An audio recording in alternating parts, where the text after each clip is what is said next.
get started now. Hi, mate, how are you? Seems like everybody knows each other. I don't really need to do an introduction. But anyway, we'll start with, I'd like to pay my respect and acknowledge the traditional custodians of the land of which we meet this evening.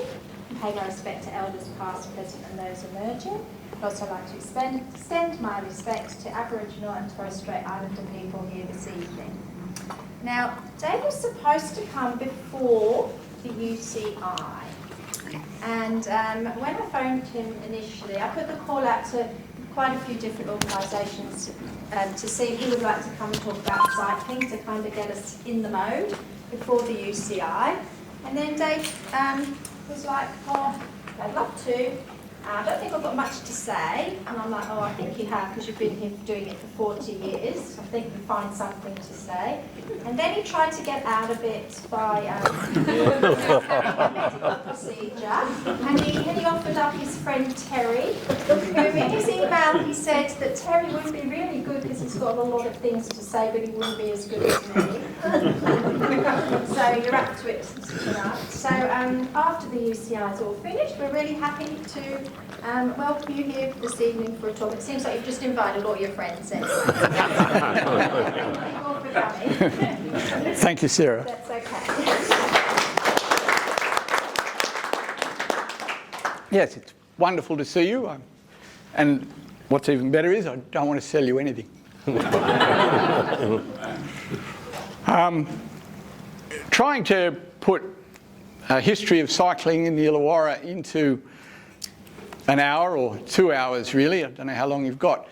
But it seemed quite a difficult thing, and I started to write things down and follow some theme. But in the end, I just drew a timeline between 1937, which is when Jack Spearman started, and right through till last April.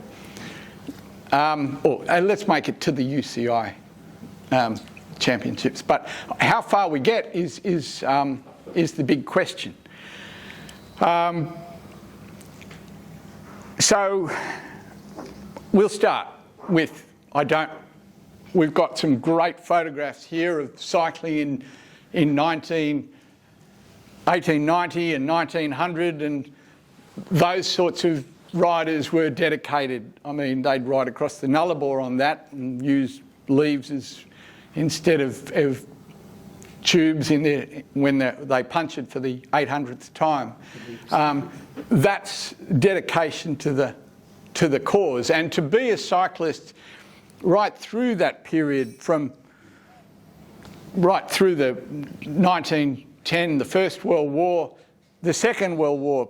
Pre to the Second World War, Mr. Spearman moved to Wollongong and set up his bike shop. It was somewhere in Victoria Street, round about there. And he did do some racing on the track, fell off once, brought the field down, never went back. But he did get into building frames. He built track frames and road frames. So pre-war, 1937, he started. 39, the war starts, and then they seconded him into the steelworks to work there as a fitter, as whatever, producing iron that we didn't send to Japan. Anyway, so the fact is that he built stuff during the war, but only after work. That sort of a bike.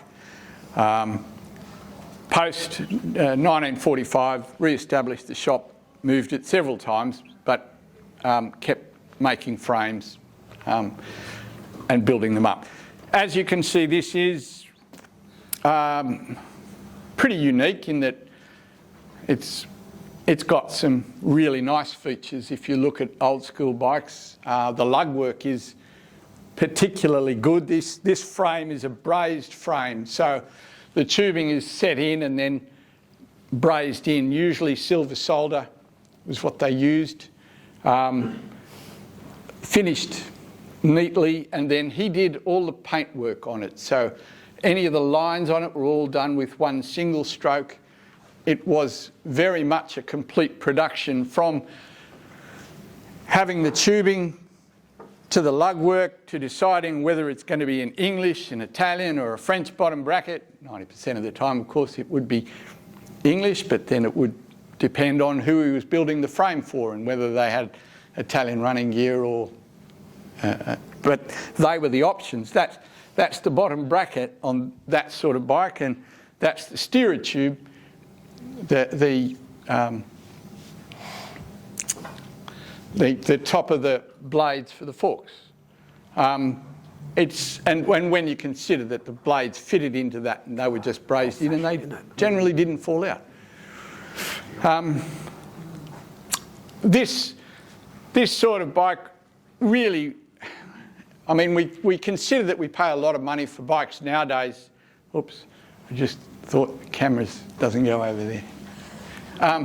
We pay a lot of money for bikes nowadays, but it's relative to the income at the time. And really, to buy a bike like this post-war, it was a real commitment. There was months and months of payments to get a bike purchased. I have an ad here, this was for a Speedwell Flash.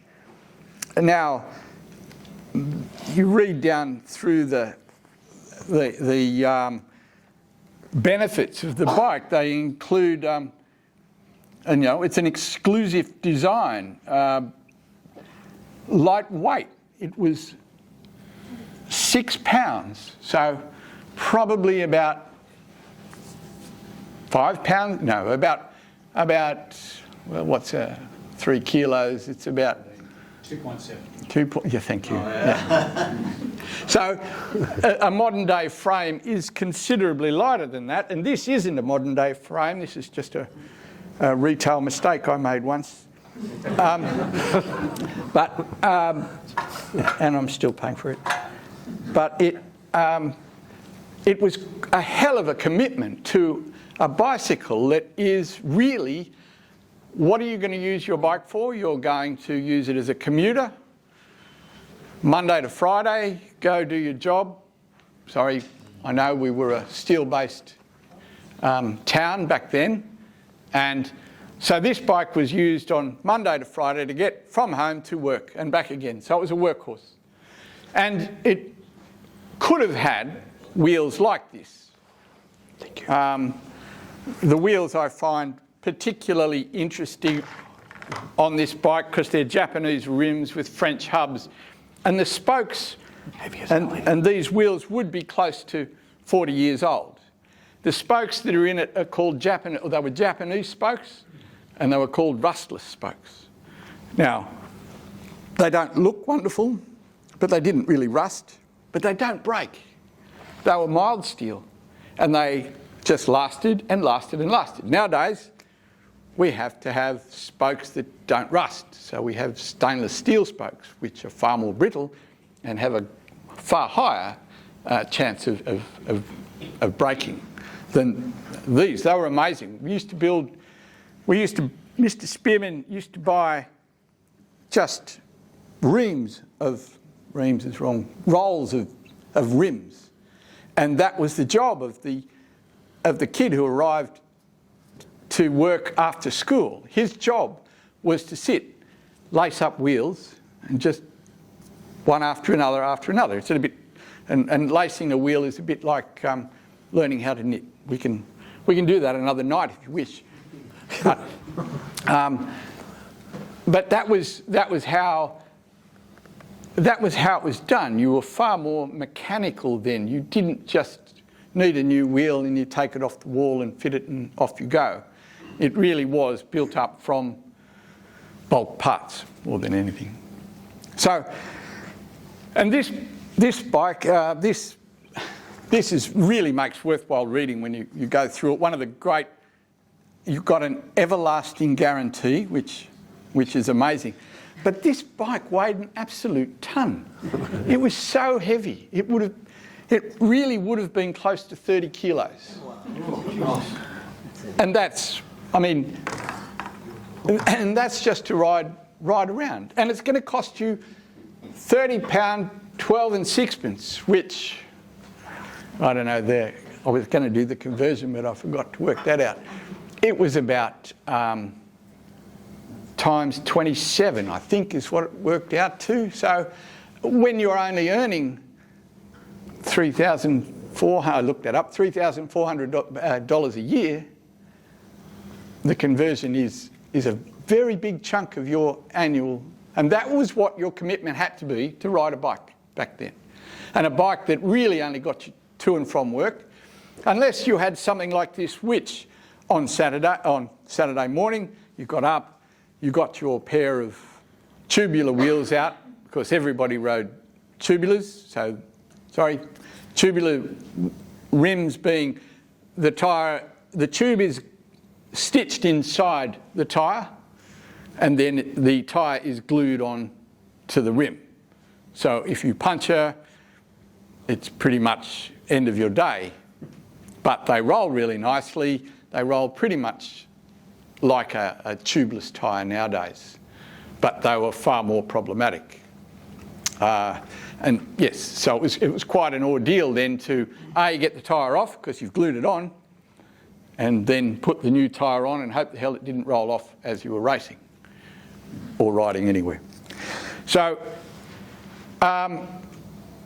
yeah, right through. So the 50s, and there are these are some really interesting photos of 50s riders, and also, well, Eric Doherty and Jim Rice up there, road riders. And look, the majority of you are road riders, but we do have you've got a foot in both camps, mountain biking and road bikes. Unfortunately, mountain biking doesn't make a photograph here, which we have to address that, Sarah. But yeah, I was going to wear the... What about the gravel riders and the cyclocross? Yeah. Exactly. Where do we stop? And e-bike riders, yeah, exactly.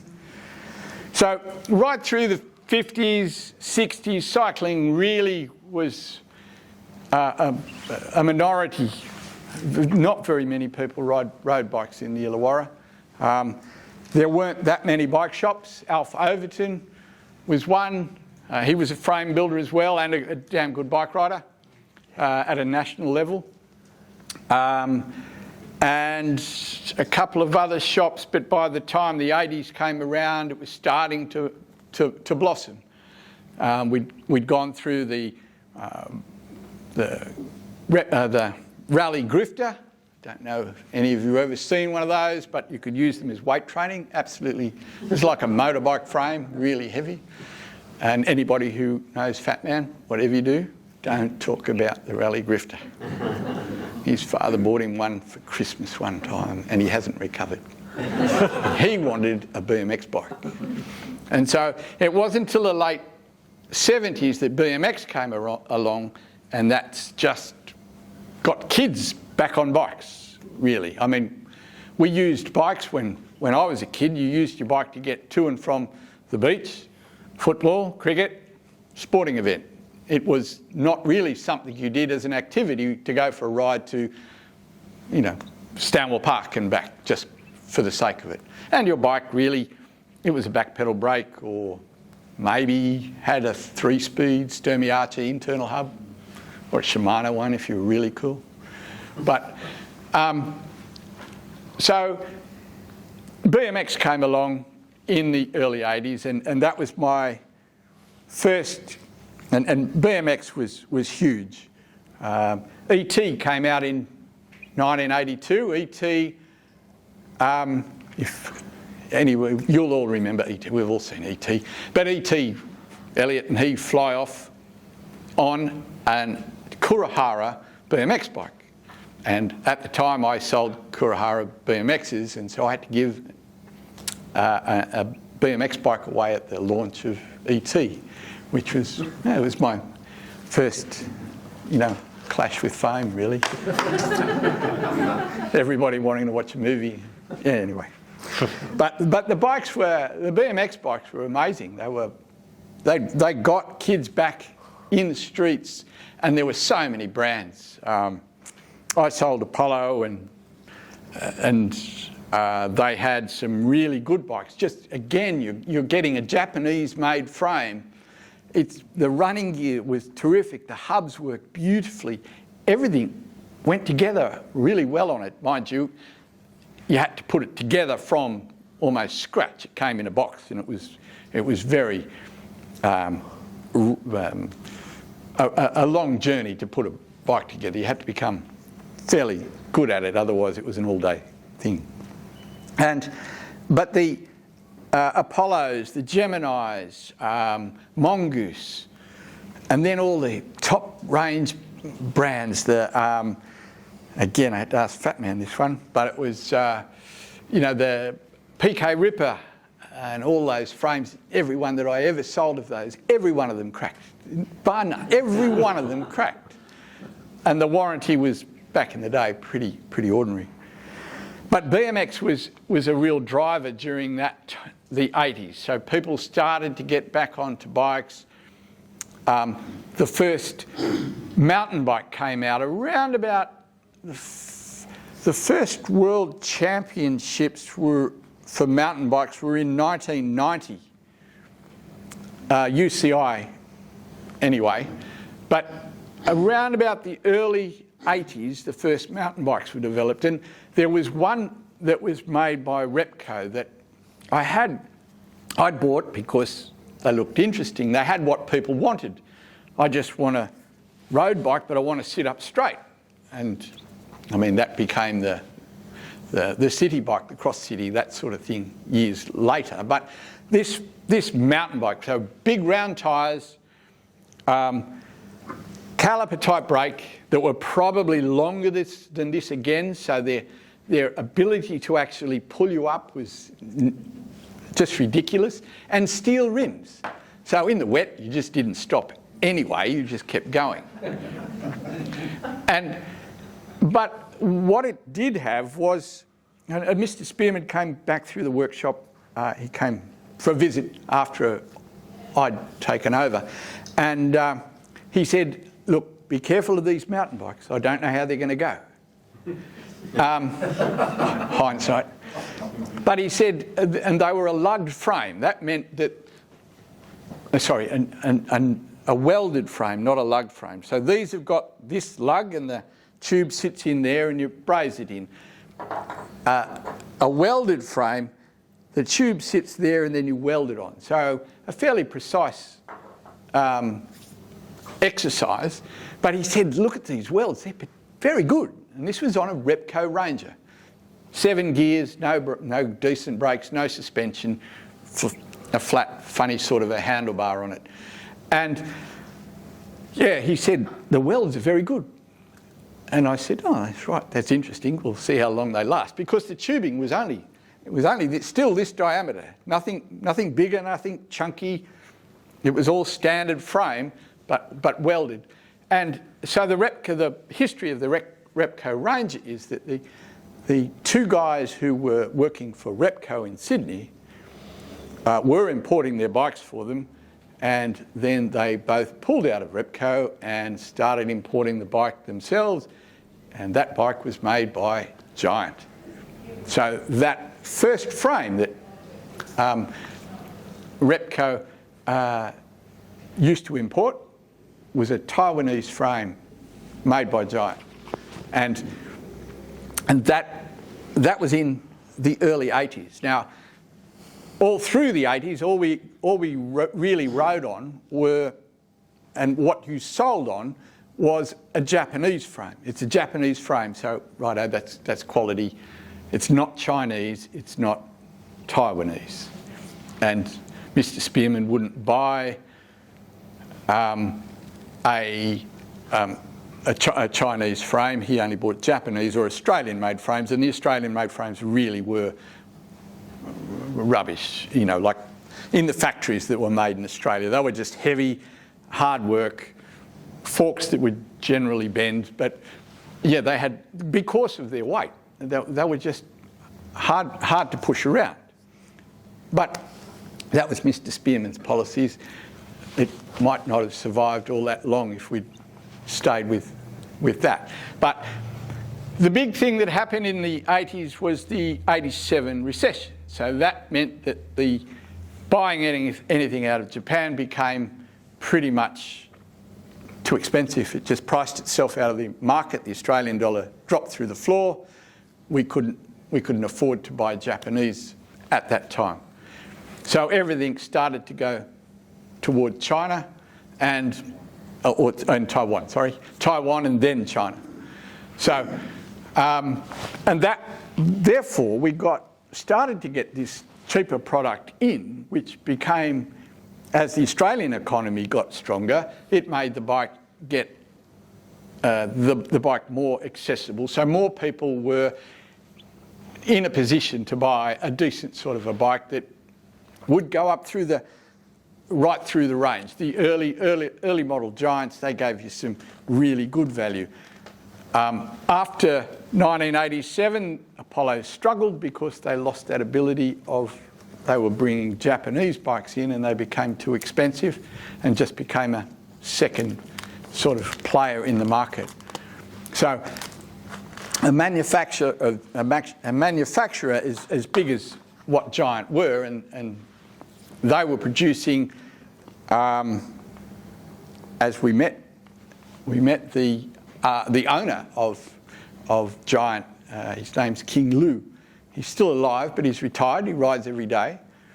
And he came out to the Keira Street shop, and he had a look around, was very impressed with the new Giant Spearman Giant shop. And he said, in Taiwanese, of course, that when he started, they built 1,100 frames a year, and now we're closer to 1.1 million, and that was about 2014 that he was out. So that's an amazing growth, and they make frames for multiple different labels, I suppose.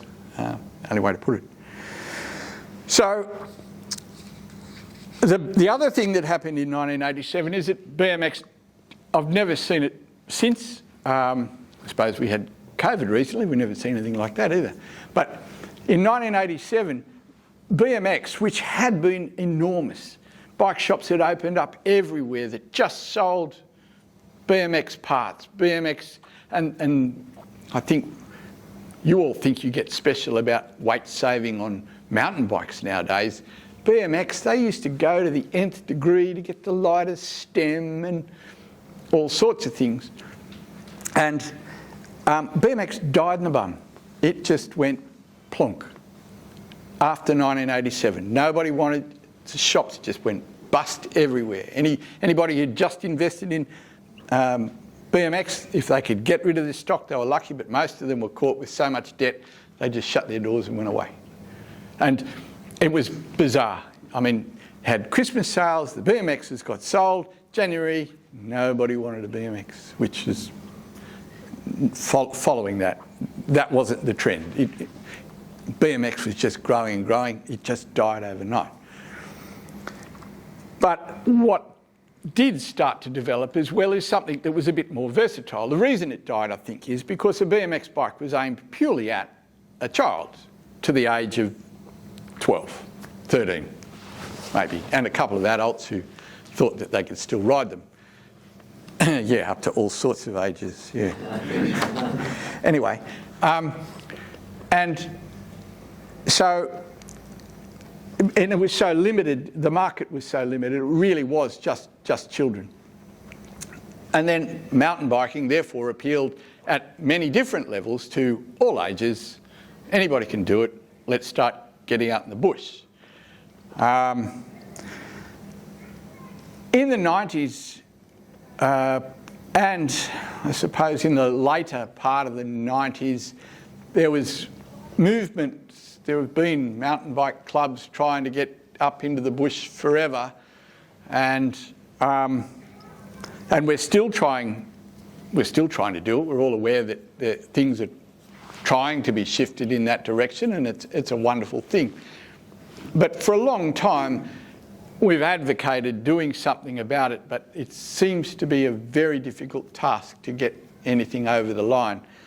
Maybe going forward, the fact that Wollongong held an extraordinary event a couple of weeks ago could make people wake up to the fact that we get it, we could become, you know, and there was even chat about the fact that Wollongong could become everything. We could get a track happening, a velodrome happening.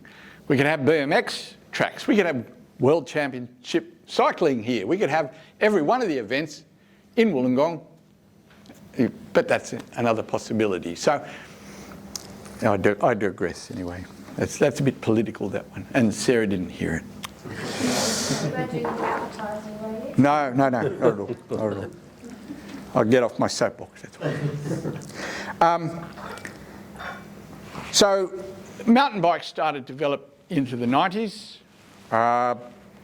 and what could mountain bikes ever do?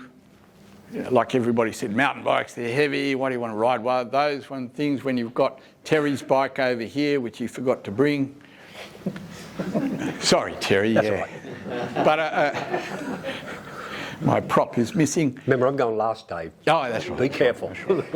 So, but a modern day road bike, or even a road bike, this frame was built in the 96, I think, and it was pretty ahead of its time. It's an American made in the US, which none of them are now, but they did have a bit of a reputation at the time. They weren't 100% bulletproof, but no frame is.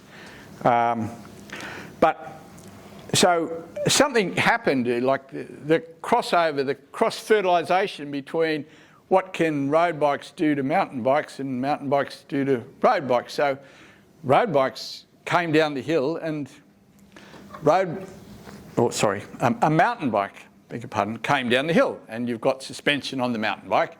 And the first mountain bikes had forks on it like this, with a threaded steerer tube.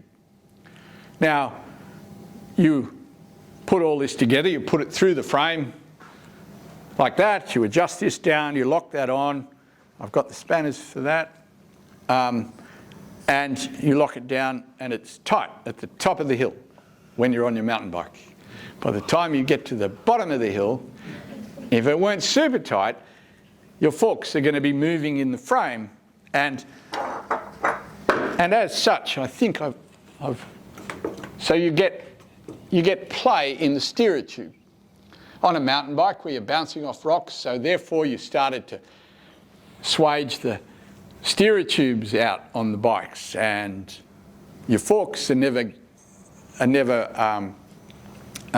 tight, you know, like your steering's always feeling like rubbish.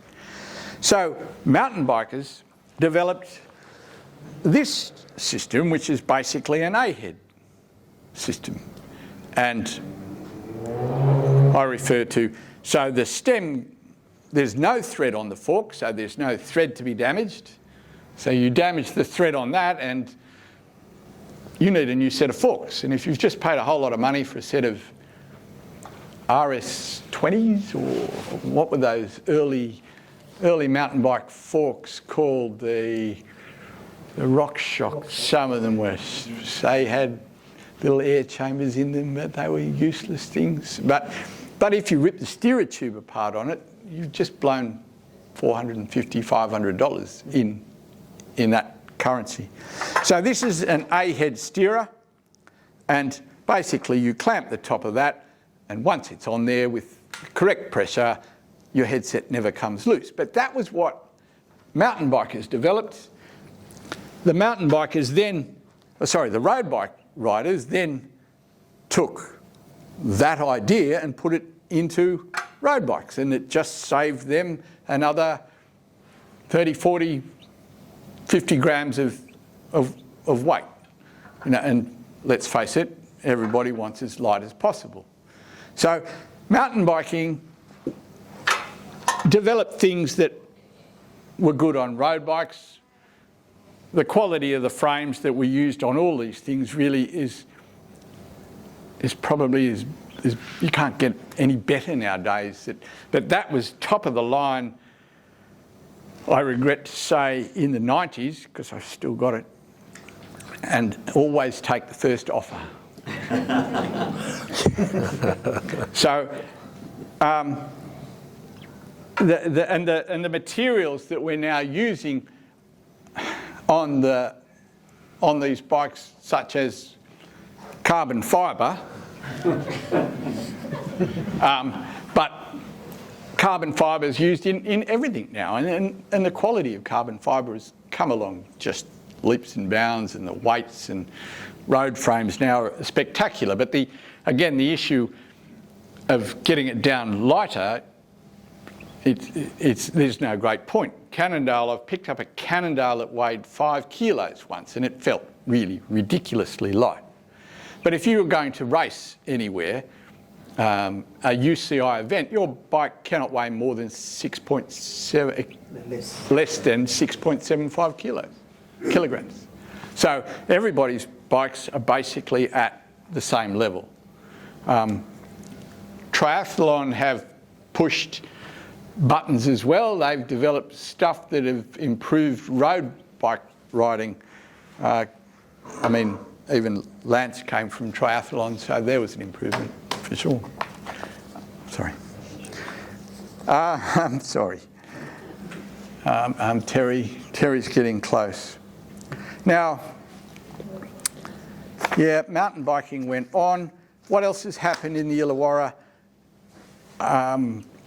Quite a bit. I mean, we've got the diversification. The industry has changed so much that we've gone the way of so many other things. You've got to have range, you've got to have everything, you've got to have colours and options. When I started, Mrs. Spearman said, just, you know, red for girls, blue for boys, be careful of those green ones. And why? Why would they be, you know, why would she say be careful of the green ones? Because there's people who are superstitious about green. I've had children choose a green bike. Sorry, not children.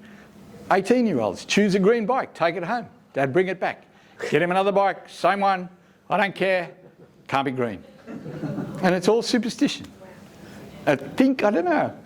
I don't know whether it goes back to a Protestant Catholic orange and the green type thing, but I don't know. But it's something we don't consider nowadays. It's not really a matter of.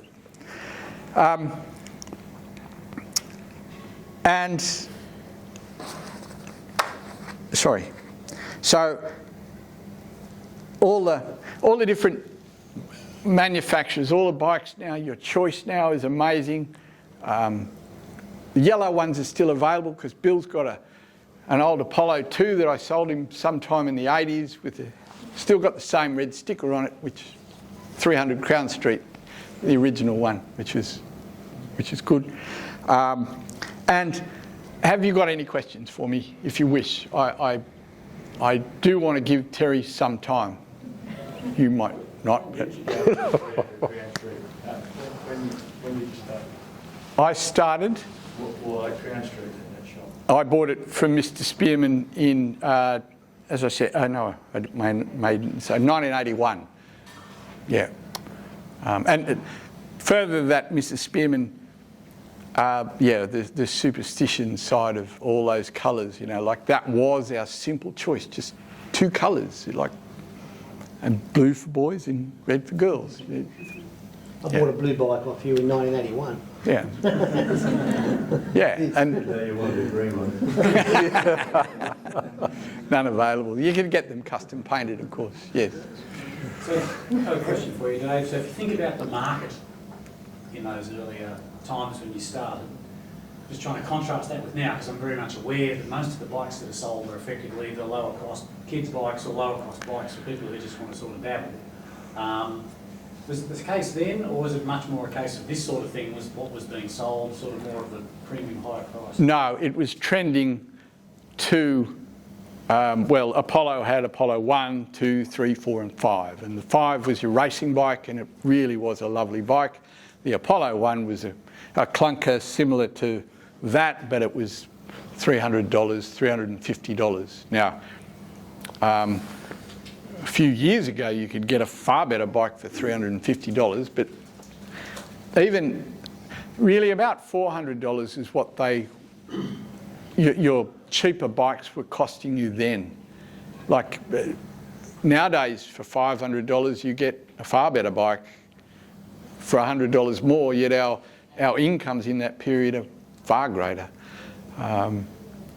But yes, the market is very broad. I mean, you do have people buying the Kmart bikes, but Kmart bikes have improved along with everything else. They're made in China. Most of the bikes in that lower end are made in China now. Very little made in Taiwan. That's where your really good stuff comes out of Taiwan. Japan doesn't even feature anymore. So it's become, yeah, it's. I think people get in on the ground level and then say, oh, I was overtaking somebody, and then this old bloke just went straight past me the other day, and why? Well, because his bike's so much, it's better. Here, ride this one. Oh, now I get it. Yes, Jan. Dave, where did your passion start? How did it start? And did you race? No, I didn't. No. At the time, I was with a different person and we were looking for a business opportunity, and we looked at news agency, and I'd been and thrown newspapers and all sorts of like that. And then a bloke that I knew, his father, whatever, and Jack Spearman was selling the shop, business opportunity. Mrs. Spearman was the front person, and she didn't really want to be there. And so I spent several months before I took it over working, and up till 12 o'clock on a Saturday, of course, because that's how it was. Thursday night till 7, it was it was great. You got a weekend. But I used to chase customers down after they'd walked out the shop and bring them back in and say, yes, your daughter can have a blue bike, and it wasn't so much a passion for cycling. The passion for cycling is easy. We can all, it's amazing. Everybody knows. Who can remember the first time you rode a bike? It's one of those, it's that sort of a thing. You do it. You get on and you go, oh, this feels great. Now, my passion was that I used to commute on I had a Speedwell Flash 500, which had mudguards, steel mudguards and steel rack. And it really was heavy. But it was more about, once I was in there, it was about getting people into what they wanted to buy and help them develop their passion for cycling. And it was by giving them the right bike. People coming in and saying, I want a step-through ladies' bike because I want to go riding out, and this is a 20-year-old or something getting onto a 22-inch wheel step-through that weighed a tonne with 3-speed gears. And they're just going to ride it once and then not ride it again. So, not pushing them, but instructing them in the direction of where they needed to go was part of my passion for being But then you learned to build them, didn't you? No, not so much. Not build this so much. Wheels became my forte, and yeah, very good at it. And wheels. And I haven't touched one since April, which is sad. Yeah. But anybody? Justin. Would you take 400 for that? Yeah, right. Add another nought. talk. That's a joke. It's my superannuation. My actual question is around community and culture. So, to me, the bike shops are an integral part of the cycling community of any town. Brand allegiances aside, they are. You know, the days of walking to your shop and having conversations with you and all of that stuff's part of that. Yep. So, I have a bit to do with the cycling club now, and I think that's an area where the club and the community kind of needs to start to find ways to work together. And Yeah. you know, I think it's traditionally been on a fairly economic basis where you provide money to do things, but the business wants return on the investment and not necessarily a very tangible return on investment. Do you have advice on how we can create better communities around cycling? Well, It's a very long question. yeah. No. Short answer. Look, it is difficult because everybody, and it's never a good time to ask somebody for money. As far as a community asking an establishment to put it in, it's still I know we all just ask the government for money in time, but the commitment to having somewhere to ride is a governmental type thing. We need to get that right first.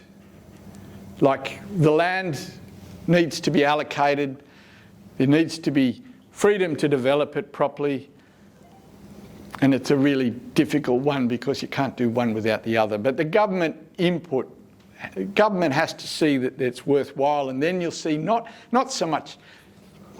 Well, nowadays there's your local bike shops which are all branded, so it's not just a local bike shop that is behind it, it's that brand nationwide that is behind it.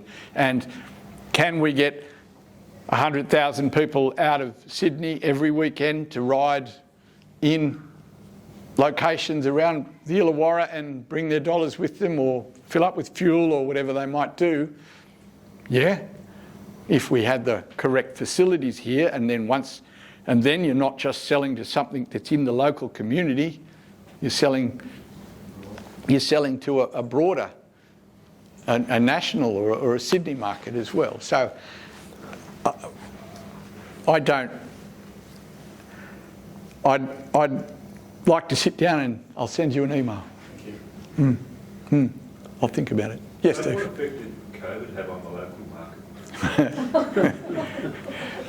That was my greatest roll of the dice, I reckon. So, COVID, you will all know, because at some point you would have gone upstairs at the old shop and walked out the back and gone, Jesus, because there was nearly three squash courts full of bikes and parts and stuff that are, well, we're going to fix that, we're going to do that, frames lining up. Well, the effect of COVID was that supply was poor, demand was high. As far as I was concerned, I cleared all my old stock, and I had sufficient stock to run through and still continue to trade. A lot of other people didn't have that amount of backing, so yeah, I was in a fortunate position. As far as COVID was concerned, it was pretty good to us, and yeah, now it's gone. But things have changed again. Back when I started, it was all about margins. You rarely had to haggle. There's the price, money was paid, and away they went. You occasionally got somebody insisting on something, but prior to COVID, the market demanded a discount. So your margins were a lot tighter prior to COVID.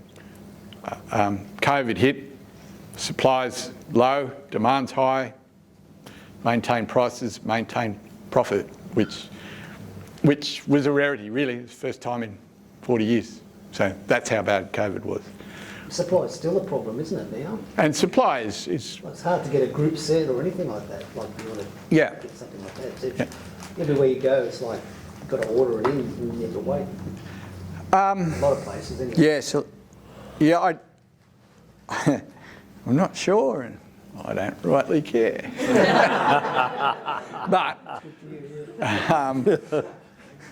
But it is, look, supply has, oh, sorry, Terry.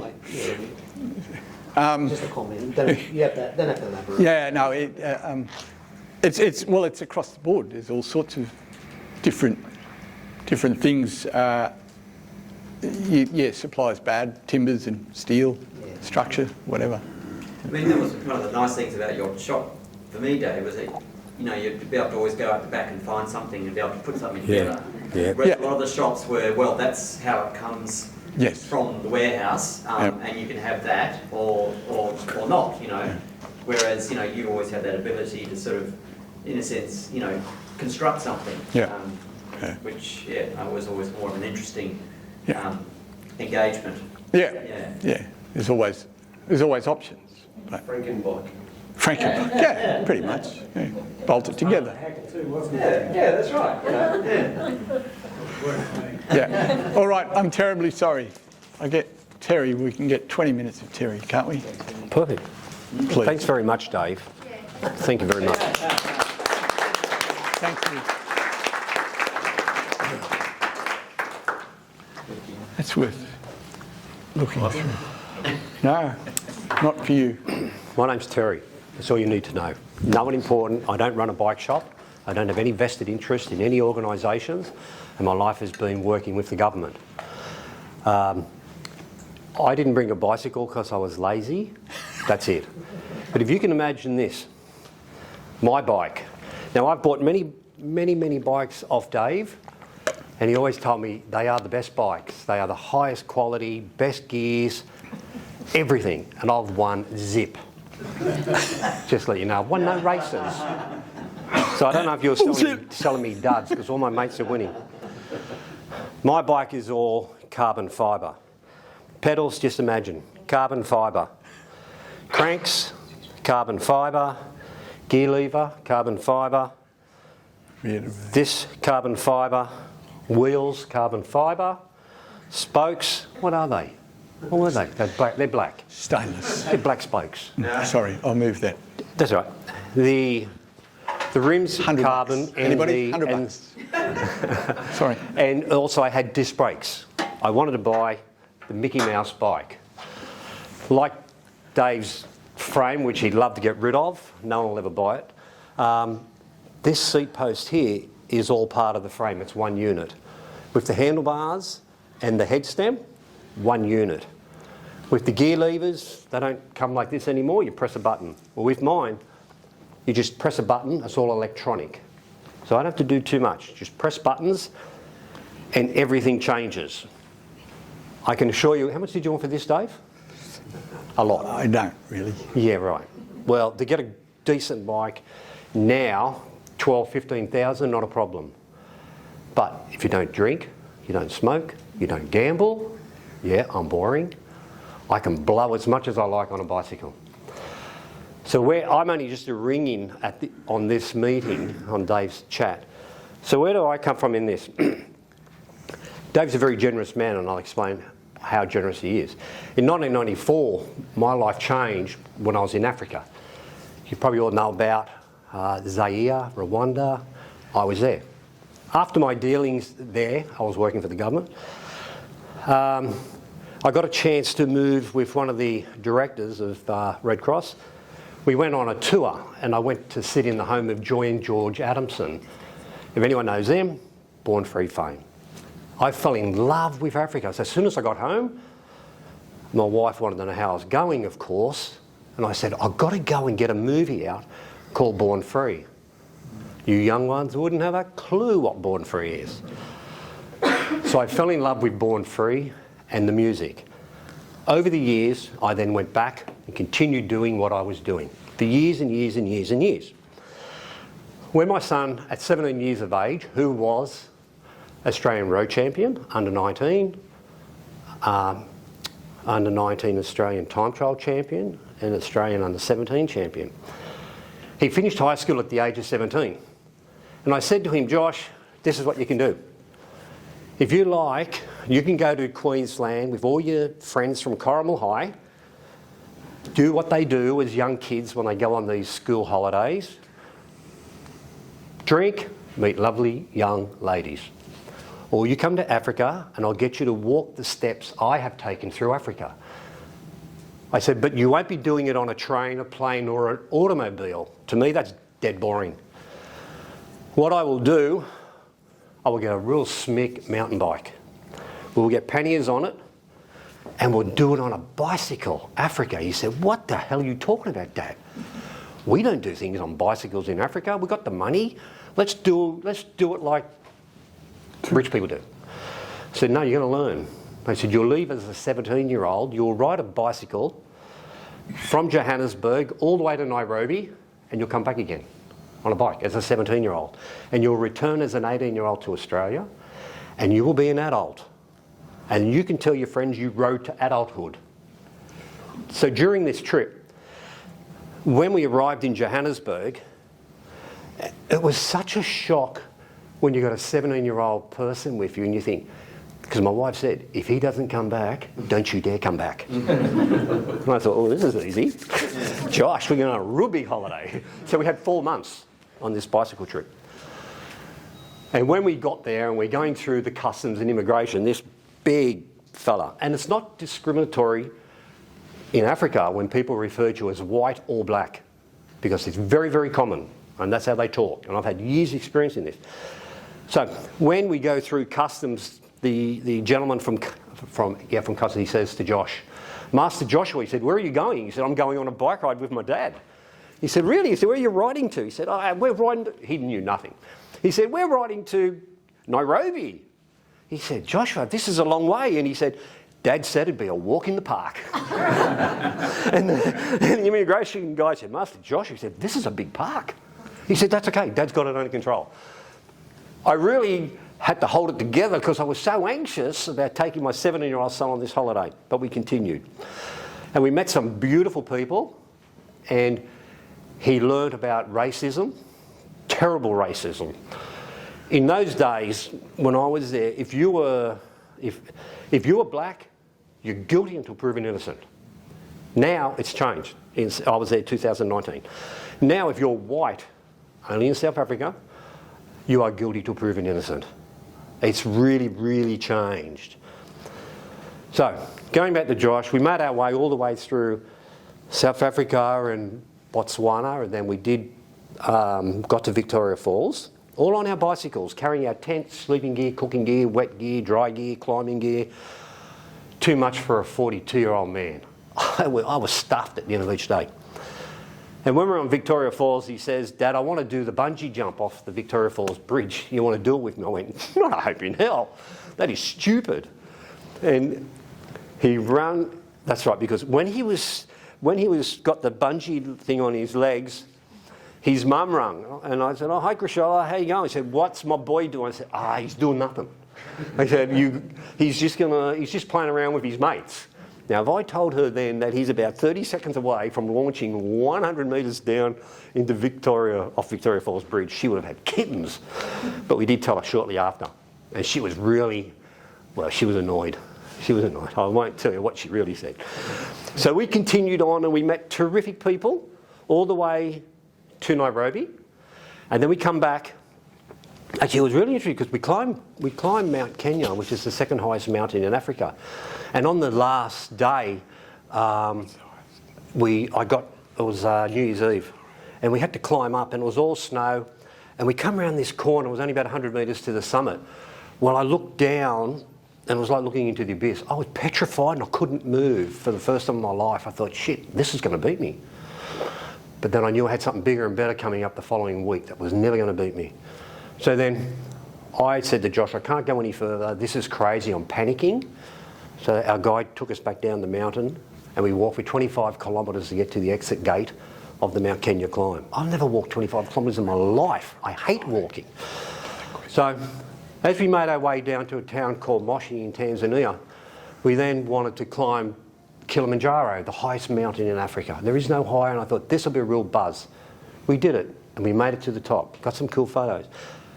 But the story on this is we made it all the way back through Malawi and Mozambique, Tanzania, back into South Africa, and he turned 18 when we got back to Johannesburg. And we're staying with Mr. Price. And if anyone knows anything about South Africa, just Google Mr. Price and see what he owns. He's also the president of the Johannesburg Mountain Bike Club, and I only met him by doing some research, and a lovely chap. When we were having dinner that last night before we were to fly back home, he said to Josh, he said, "What's your best achievement on this whole trip?" He said, "Was it climbing Kilimanjaro?" And he said, "No." He said, "No, it's not." He said, "I did it with my dad." He said, "That's the achievement." So it really made me think twice, well, shit, I might have actually achieved something on this holiday. Because he got to look at life differently, and that's the whole idea. And people go away when they're 17 to Queensland or go to Bali and have all these holidays as schoolies. That's all good and well, but I think we need to change and be more creativity with our children in what we do with them. I really think it's important.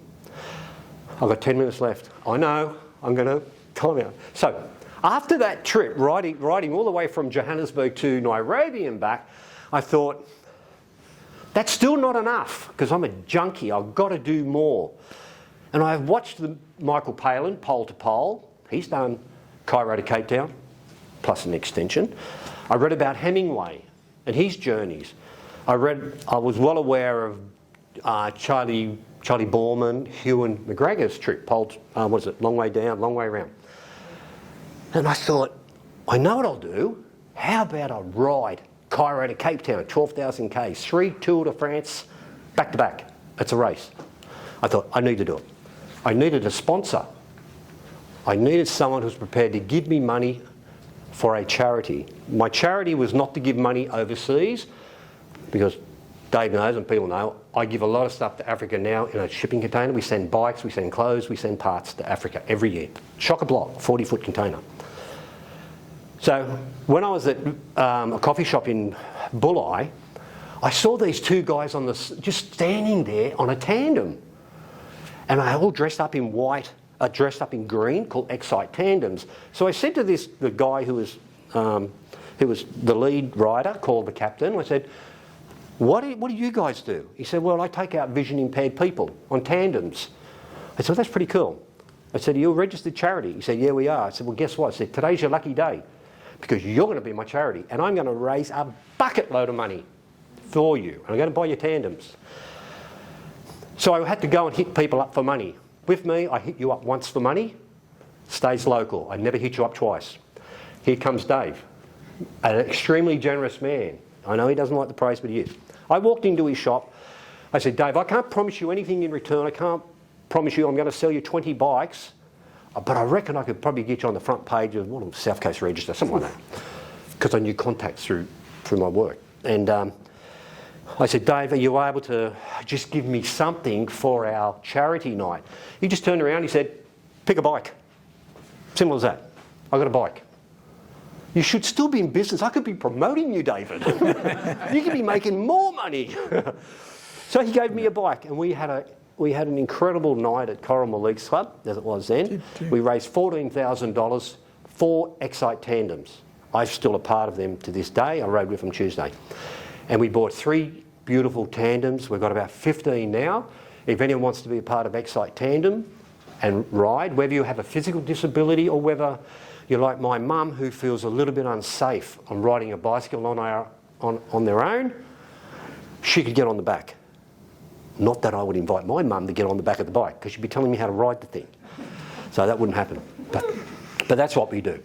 So I got all the money.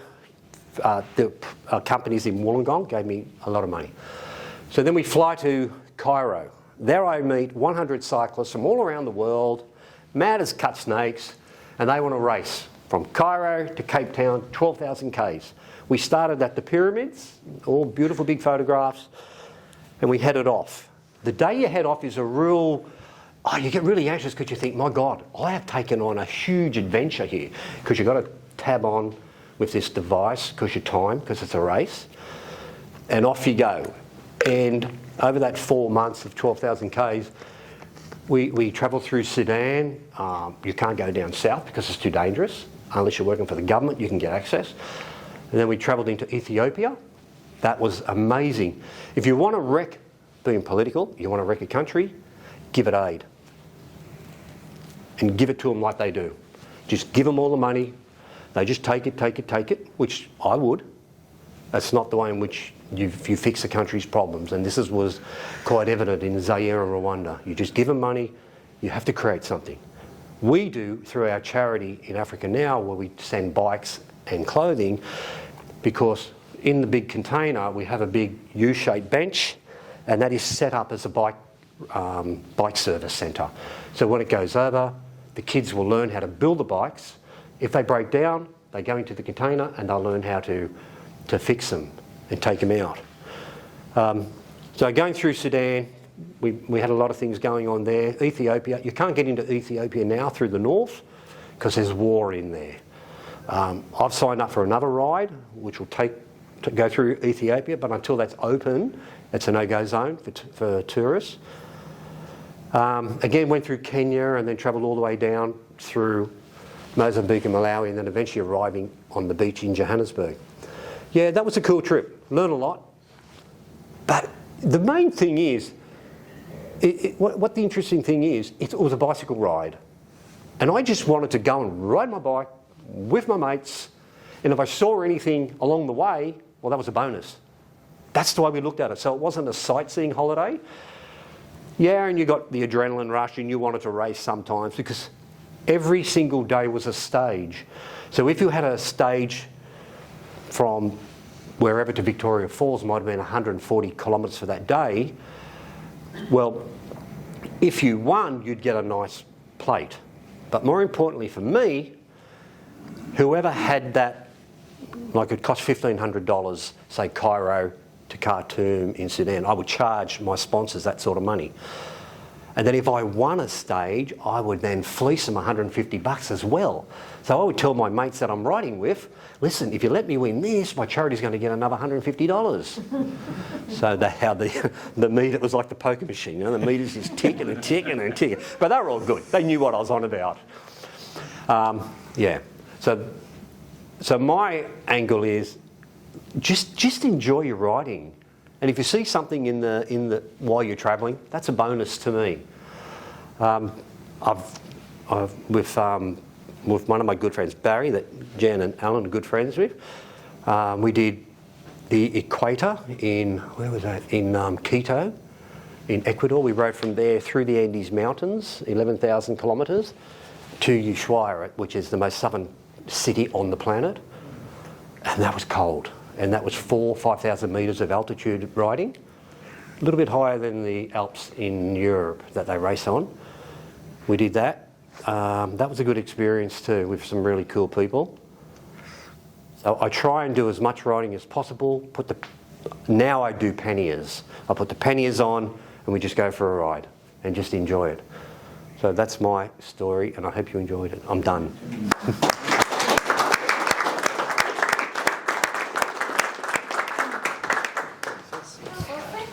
Thanks, Terry. It's really interesting you mentioned Excite, because we were going to have Excite do a talk as part of our series of talks, and it fell through. So I'm due to invite Jeff back in to do another talk. And you gave me an idea for a program, because I know Hillary did a wonderful bike ride in the pool, and I'm thinking holiday photos, cycling, and I promise we'll provide wine. You didn't say that, Jan. It really does, because I'm one of those funny people that like looking at people's photos of their holidays. I'm thinking I'm like into the sound of these bike rides. Anyway, I'm sure Hillary would not forgive me if I didn't say, if any of you do have some wonderful photos of mountain biking in the area that you'd like in our collection, please bring them in. And Hillary is our local studies librarian. She would love to have them in the collection, I'm sure. Do you want to spruik? No, yes, I agree. The image collection is built from donations. Well, So, yes, if you have, like Dave mentioned, there is a lack of mountain bikes. Yeah, we did when we looked through it. So I remember saying to Hillary a couple of years ago, they're doing a big bike race in Wollongong, we're going to need our photos. And we got these, many of these were put on the catalogue from the donation from the The Some collection kind where of they've been Do you know Danny Hennessy? He'd have a lot of memorabilia. Yeah, Danny's up there. Oh, Danny's up there, is he? Yeah, he's up there. So one last thing, I do send out a feedback form just to get some feedback. We love hearing feedback of what people think of the events you come to, and you can give us ideas for other events to put on, because we always like to put on events that people like to come to. And so with that, thank you very much, Dave. Give me another clap. Thank you. That's it. That's wonderful. Thank you, Sarah. Have another cup of tea or a biscuit if you like. Remember Roy McKenzie? Yeah, yeah. He was the greatest mechanic. He was really, really good. He was He's a good bloke. He Yeah. got me onto the right side. Yeah, that was the difference. You know that? Just don't ring it till you get home. Sorry. Yeah, no worries. That was Thanks, Des. sensational. Thanks, Des. I just couldn't. It was too hard. There was too much information to get out. It's bizarre. You did it very well, though. I think You're always going to meet someone who wants you to come in. in the past, I loved too. I enjoyed that. What you're talking about, mechanical side stuff. I love that. Yeah. But it was really, really interesting. Glad you enjoyed I mean, I could have sat for 2 hours. I could have talked for 2 My hours. wife wants me to my wife at home. I said it's only going to be an hour. It always takes. Yeah, that's good. And I heard that, yeah. I heard that we covered quite well. Yeah, the knees all right. It's still a bit puffy, but it gives me fun. What'd you do? Injure it? Yeah, got a new one. Oh, right. 10 weeks ago. Oh, wow. Good. I fell over and I tore the ACL, and then it blew up, and then the surgeon said, I told you 14 years ago you needed a new knee, now you do. I said to you. So I managed it for 14 years. That I was I definitely did. going. Oh well, Phoebe did seal it for me when I fell over. Yeah. Unfortunately, as you get older, you fall over a lot more. Yeah, well see, everybody says, oh, you had a fall, did you, Dave? No, I didn't have a fall. I fell over. I'm not old. Yeah. See you, Steve. Thank you. See Good on you. Yeah. I was going to go the other way. Oh, you can. Thank you. Yeah. Just give him a shot. Thanks very much. No worries.